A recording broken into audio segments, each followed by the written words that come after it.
AI Realized, the podcast about everything that is new, now, and next for enterprise executives deploying AI. Hosted by myself, Christina Elwood, and my collaborator, David Yakovovich. Our guests will share what's driving AI adoption, use cases, and business models for the data and AI economy. Why the future is bright.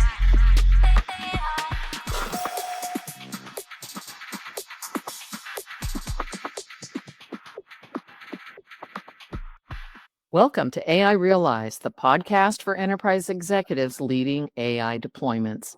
From tackling security, data, and operational challenges to navigating organizational transformation, AI deployment offers a unique opportunity to redesign our organizations from the inside out. I'm Christina Elwood, your host for today's episode, and we're talking today with Domenic Ravita, the VP of Marketing at Plotly. Welcome to the show, Domenic. So glad to be here, Christina. It's lovely to have a chance to catch up with you. I understand that you just did a recent product announcement, so maybe we'll get a little snippet from you about that product announcement a little bit later in our call. Your background is in data, databases, data analytics, sort of data all the time. You're an expert in the data market, and you are an expert in data tools. And so it's understandable why Plotly's data visualization would appeal to you as a marketing leader. Tell me a little bit about your journey to arrive at Plotly and your work there. Yeah, so Plotly is, I think most people who have been through a program in computer science or analytics will probably have heard of it. They've probably used it. We have about 1.3 billion downloads of our open source. And I'd been exposed to it years earlier at a previous company doing visual analytics. And that was when I was focused as a solutions engineer in the field, working with real-time event streaming and analytics technologies. And I transitioned from technical sales and solutions engineering over time into marketing. And when I came across Plotly, I just thought this is an amazing company, an amazing opportunity to bridge what my experience had been in solutions design and leverage that knowledge to help inform the go-to-market. I, as a marketer as well, experienced the pain of trying to do analytics on funnel data and cohort data and so forth. And let's just say, it's quite challenging, and most marketing departments don't have a dedicated data scientist on their team. So I think there's a lot of promise in being able to empower executives with this type of tool to allow them to visualize data much more easily than you can with tools like Tableau or others that I have personally tried and used in the past. So I imagine that AI is having quite an impact on what is possible with data analytics. Can you help us understand how AI is being applied there? Yeah, I think it really all begins with when you think about AI's training set, right? We've all read about how LLMs are trained on basically the internet's data. And so that also means that it's trained on a lot of open source code. And increasingly, there are these sort of converging trends that are happening. There's the trend of LLMs being trained on a lot of this code. And then just within the data analytics space, because there's more data is accessible, more people need to analyze data in all sorts of different roles, it needs to become more accessible. And AI, the convergence of the AI trend with analytics as code, and I'll explain what that means, is basically creating this new opportunity to make data analysis much easier, faster, and much more broadly accessible with people with lesser skills or who are just learning. So analytics as code is basically the movement that's been happening over the last few years that enables you to go beyond just the drag and drop interfaces and express something more specific. And it could be the interactivity with analysis, with charts. It could be in the aggregations that you're doing and the controls. And so Plotly has been in this space for several years now with the Plotly Bash framework to provide that happy balance between ease of use yet flexibility. And we've primarily been serving data scientists who are comfortable with Python and machine learning models and, of course, analytics, but they're not front end developers. So they're not skilled in JavaScript, and they're not back end developers that are skilled in data management. So Plotly Dash has solved that happy medium between the two as a framework that balances that. But AI basically just magnifies and augments massively the ability to make that approach more accessible through the combination of the LLM's world knowledge with an opinionated framework about what sort of task to do and what sort of app to create. Does that mean that someone like myself, who is not a data scientist, nor am I a data expert, although I push data around, I'm not an expert in how to represent data visually. Could someone like myself use your AI visualization tool to take data I understand and am familiar with and have it be represented in a graph or a chart that is meaningful to me because I understand what questions I'm answering or need answered, and can then share it with other people? Or is it just for me personally? 100%. It's for you personally, but also it's shareable. And absolutely, it's for the situation of any knowledge worker who just has a set of data. You don't necessarily have to consider yourself an analyst, but out of the 1 billion knowledge workers in the world, at some point you need to review or analyze a set of data. So this is for you and all of those people. And it's even for the situation where you're maybe not so familiar what's in the data.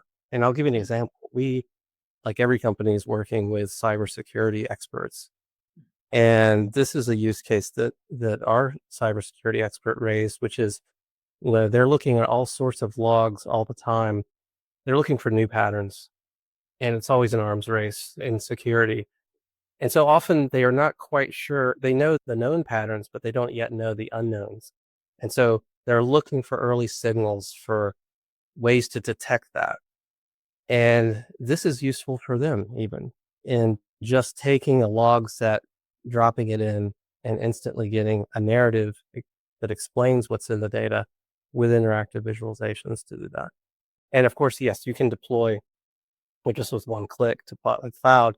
So that's really super easy. So because this bar is lowered into understanding how to explore, shape the data, and visualize it to basically it's done for you, you now can focus on the next question.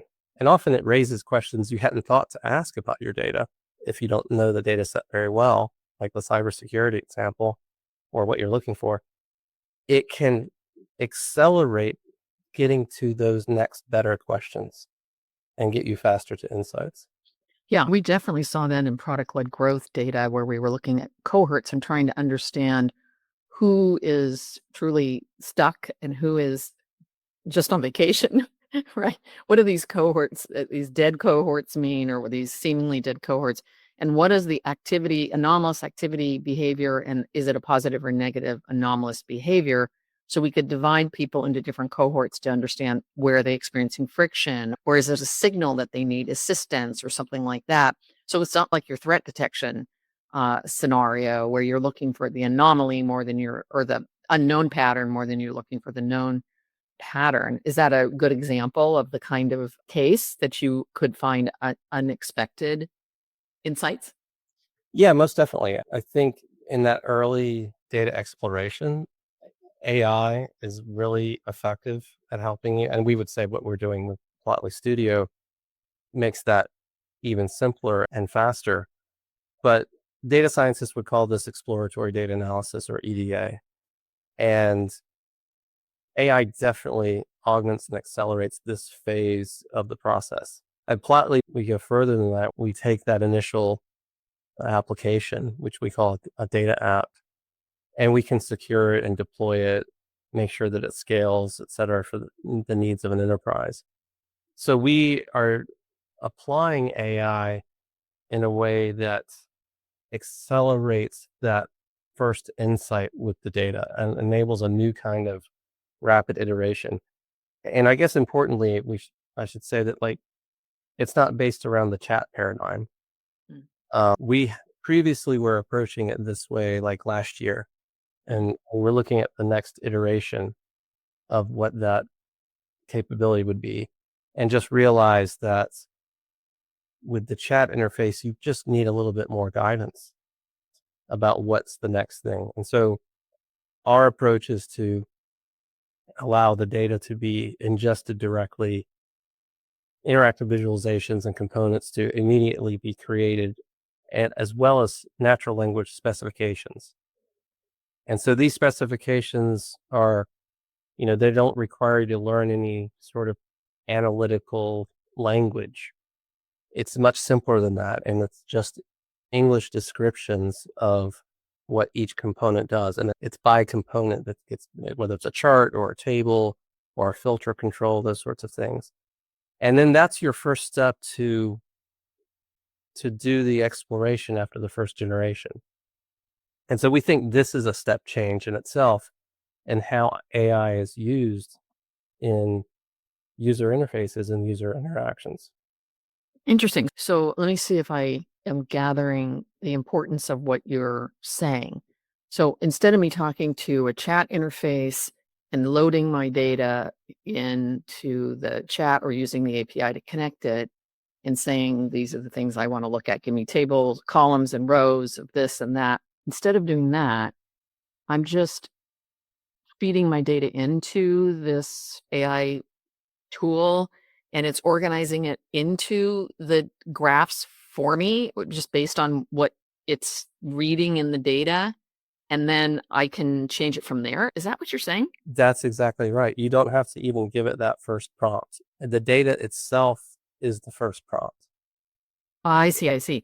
Okay, so this reminds me of something I've been reading lately. I wanted to bring up in our conversation something that is called vibe analytics. We keep hearing about vibe coding. What is vibe analytics and what inspired that term? Yeah, let's just start with what vibe coding is, right? This is an idea, a concept that Andre Prapathy tweeted about earlier this year, back I think in late January, February of 2025. And the idea is basically that AI code generation is so good these days, and it's gotten better since then even, that he could just go with the feel of what he wants, just give an intent-based statement. I would like to create a web app that does XYZ and is like an e-commerce store for pencil tops, whatever that is. And it would develop that first cut pretty quickly and pretty simply. And as a web app, although he's obviously a skilled AI engineer, he's not a front end developer. So the AI was taking care of the HTML, the CSS, the JavaScript, all that sort of thing. And he could focus on just what do I want this interaction to be for my users and what do I want the user interface to be. So that's the idea of vibe coding. And it's really intended, and as it's used today with AI code assistants and AI coding IDEs like Cursor, the audience are software engineers. And so it helps you accelerate your coding efforts. Vibe analytics takes from that idea, which is, what if it's not for a software engineer? How does AI help a data analyst more quickly analyze data? So that's the analog, is vibe analytics. And it's a concept I think that's been floating around in the last few months, but a researcher at MIT recently picked it up, Michael Schrage, who teaches at MIT Sloan, and he basically dove deep on what is vibe analytics and what does it mean to co-develop analyses with AI. And I'd encourage your listeners to look it up. It's in the MIT Sloan Management Review published back in July. And he basically did a study with 3 different scenarios and companies to take a look at how far could you go, what tools can you use, are the results accurate, Can you verify the results? And how much time is saved? But I think the important thing with the relation to vibe coding is like there is an acceleration there, and it does do a similar thing for analysts in that you can get to those better questions first and get to those first insights quicker. And so when we saw this, we're like, yeah, that sort of feels like the first experience we're aiming for in how we're trying to transform the data analytic process for our users. I gathered that the vibe analytic part for someone who's not a data scientist is like you're vibing with a data scientist. Like the AI tool becomes your partner in the analytic process, and it knows things about manipulating and representing data that you don't necessarily know how to do, but you know what you're looking for. And so there's a kind of interactivity about what it's doing for the non-analyst. Is that a good description? I do think that I think there are people exploring that kind of AI data scientist approach. What the studio provides is a visual way, along with natural language, to explore the data. And that is a much simpler than today's prevailing BI tools, which have a drag and drop interface. And so to recreate a chart or do analysis, you have to remember this complex flow of clicks and drags through a GUI.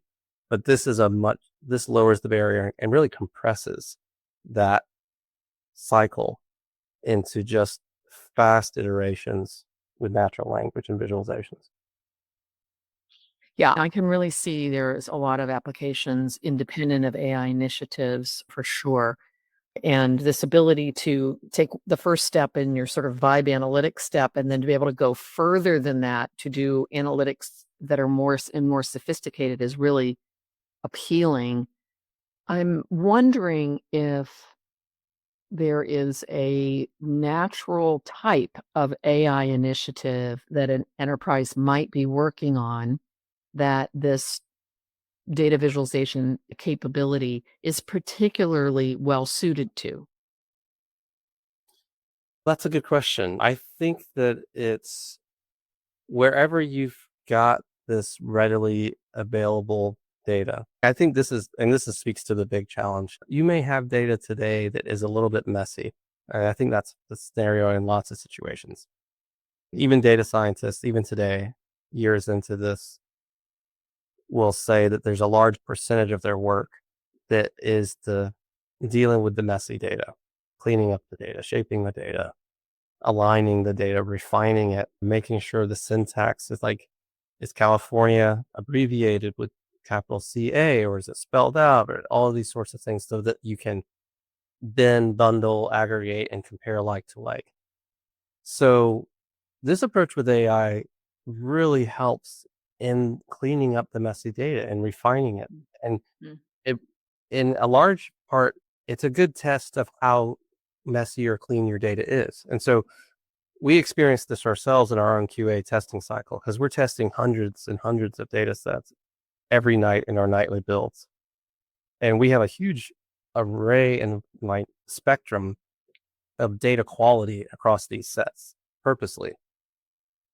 And we're finding that, and this is where AI is getting better, and also our own application of it is getting better, and that we can be a lot more permissive to allow messier and messier data sets come through. And so what that means is that there's hope here, application of AI, to reduce the data engineering burden on analysts and data scientists to some degree.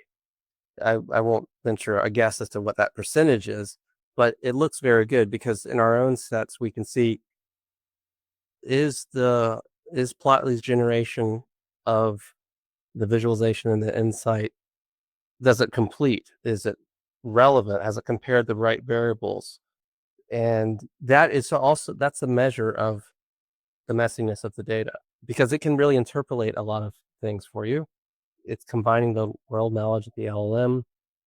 That said, as part of the context that we're providing, we're deliberately doing And we're automating a lot of that data engineering and data cleanup for the user as part of the generation process.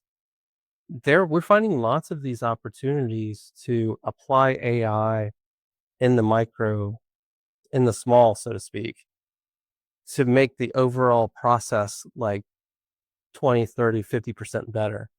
And again, the general theme is this compression. And Michael Schrage talks about this in his studies of these 3 different groups, that it compresses that cycle.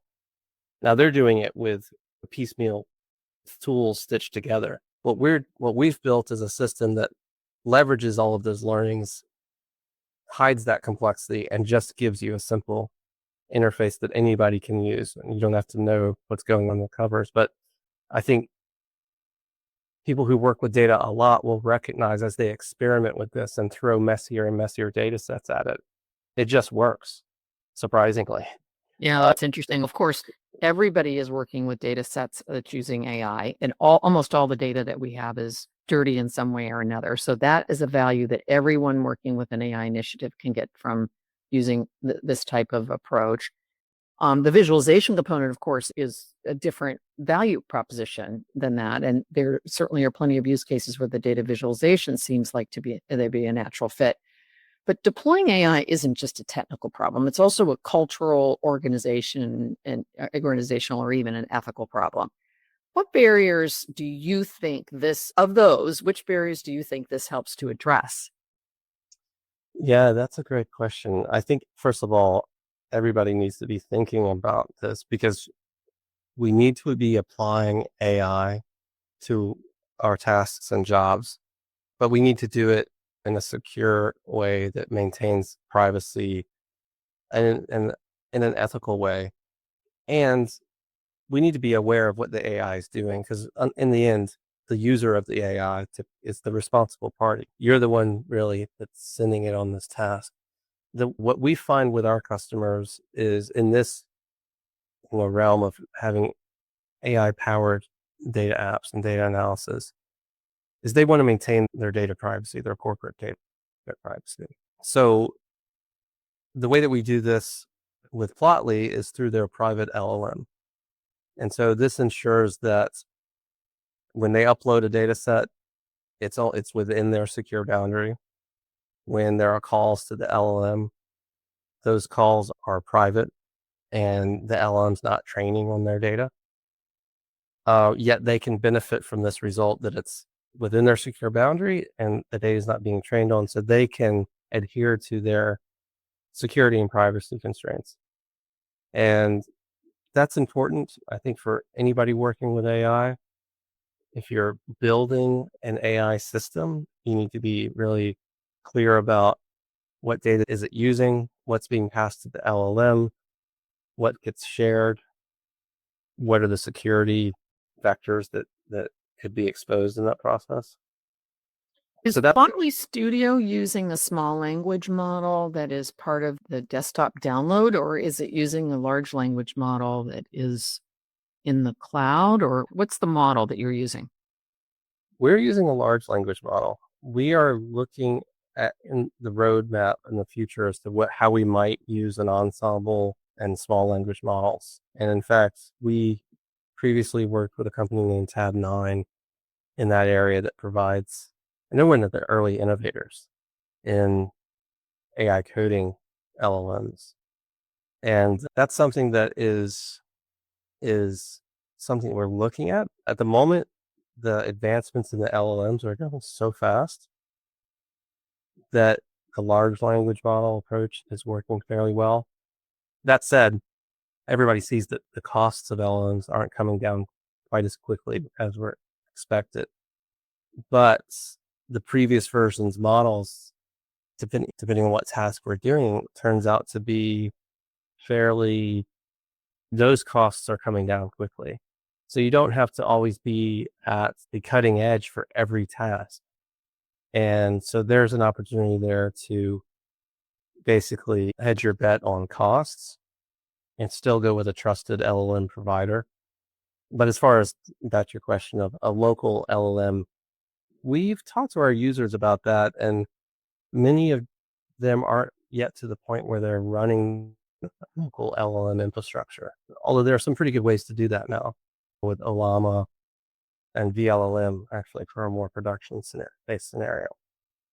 But yeah, as customers start to host their own LLM infrastructure, our own private LLM connection is ready to enable that.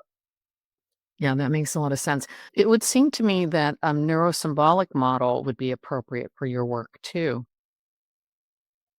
Yeah, I think that is really the answer to the reasoning thing that everybody's talking about.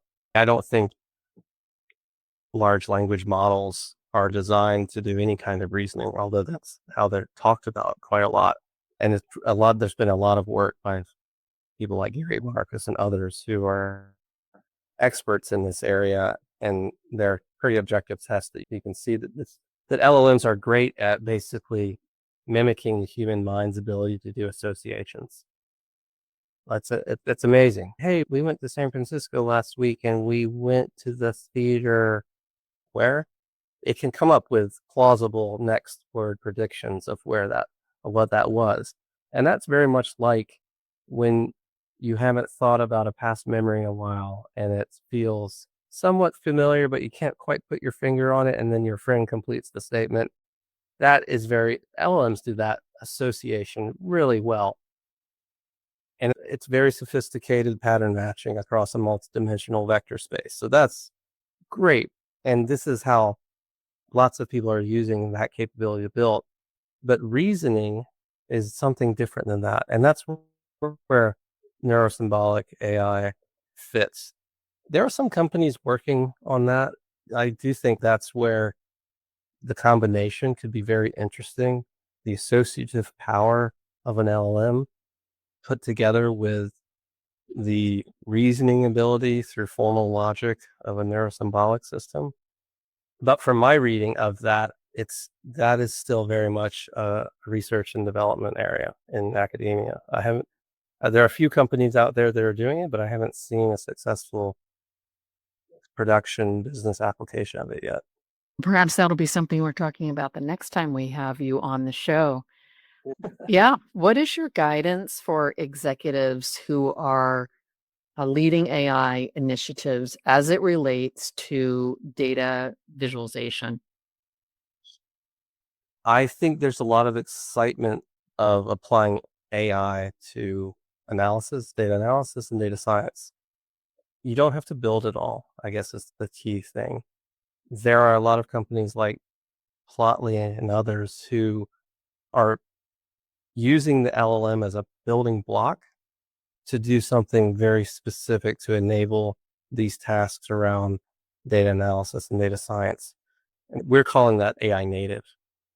And so I think sort of the evaluation matrix that executives should look at is about what's my next generation stack and what are my processes and how do I rearrange or adapt my organizational structure to utilize AI. All of these change management things you have to think about, because it's not just about the technology. You have to reorient your organization around AI.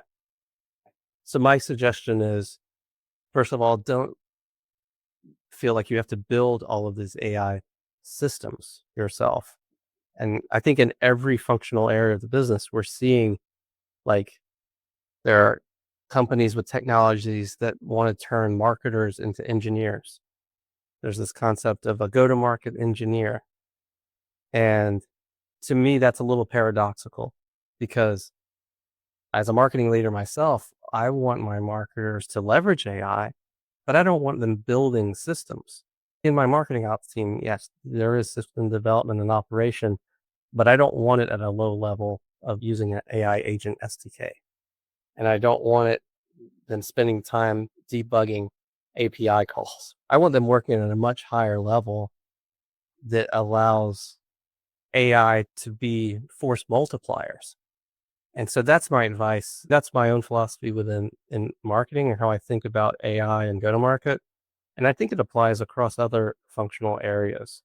Look for the force multiplier, not the thing that's going to pull you down into the weeds and make your team members have to become like AI system engineer or engineers building systems like that. You should be looking at a higher level of abstraction. Okay, that's really good advice, I think. And do you have some resources that you'd recommend to the executives who are listening to either learn more about that, like these higher level tools that are available, or to learn more about you and this new Plotly Studio product? Yeah, I think if you're interested in what's happening at the forefront of how AI is changing data analysis, check out our article about Vibe Analytics. You'll find it at plotly.com/blog. And our co-founder, Chris Palmer, wrote this, and he's the original creator of Plotly Dash, the data app framework. And so his perspective on vibe analysis and vibe coding is informed from 10 years of working in trying to solve this problem, first as a research scientist, which was his initial creation of Plotly Interactive Data Viz, and then later with Dash. So I think you'll find that very interesting. And we're going to be talking a lot more about this shift in the market with AI and data analysis at our event, September 23rd, The Rise of Vibe Analytics. And in that event, you'll hear from people like Brian Julius, who is a top LinkedIn voice for data analysis and Power BI. And he's doing really novel things around pushing the boundaries of AI powered data analytics. And he's a prolific user of Plotly Studio. So you'll learn about his experiences coming from his background. And we'll be introducing new technologies and products at that event. Is that a virtual event, Dominic? That's totally online. That's a virtual event. And we will have the Plotly community around the world with watch parties. And yeah, it's open to anyone. So you're welcome to join. Great. It sounds like we have some links to put into the show notes. We have the MIT Sloan paper. We have the link to your virtual event. Maybe we have a link about Plotly Studio and how to get a hold of that and use that. I assume it's available in some kind of form that people can try. Absolutely. There's a free trial. So you can just go to plotly.com and you'll see a free trial there. And if you're interested in having a little fun and a little bit of competition, join our hackathon that's starting on September 15th, runs for a few weeks. And we're calling it an analytics vibe-a-thon. So we're really Right. this, yeah. Very clever. I can tell you're a marketer. All right, that's great. If there's just one thing you would like our listeners to remember from today, what would it be? I would say look for the force multiplication that AI can provide your team. Okay, great. Thank you, Domenic Ravita, the VP of Marketing at Plotly, for joining the show today. It's been a pleasure. Thanks for seeing.